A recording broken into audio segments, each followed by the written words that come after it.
અને 6000 કરોડનું કૌભાંડ એટલે કે બીઝેડ ગ્રુપની પોન્ઝી સ્કીમ તેમાં તપાસ તેજ કરવામાં આવી।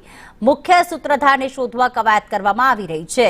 ભૂપેન્દ્રસિંહ ઝાલા સામે લુકઆઉટ સર્ક્યુલર, વિદેશ ભાગી જવાની શક્યતાના પગલે એલઓસી જાહેર કરાઈ છે।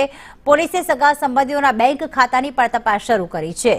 રોકાણકારોને ઊંચા વ્યાજની લાલચ આપીને તે છેતરતો હતો। એફડી પર 7% અને મૌખિક 18% વ્યાજની લાલચ આપતો હતો। 5 લાખના રોકાણ પર ટીવી અને ફ્રી ટૂરની પણ લાલચ આપતો। ભૂપેન્દ્ર ઝાલા અને તેના સાગરીતો ભૂગર્ભમાં ઉતરી ગયા છે। પોલીસે 7 સ્થળે દરોડા પાડી 16.37 લાખ રોકડ જપ્ત કરી છે। તો 2 કમ્પ્યુટર, 2 લેપટોપ, 4 પ્રિન્ટર, 11 મોબાઈલ જપ્ત કરવામાં આવ્યા। કંપનીના 4 પાન કાર્ડ સહિત અનેક દસ્તાવેજો પણ જપ્ત કરવામાં આવ્યા છે। 2 બેંક ખાતામાં 100 કરોડ અને 75 કરોડના ટ્રાન્ઝેક્શન્સની વિગતો મળી છે।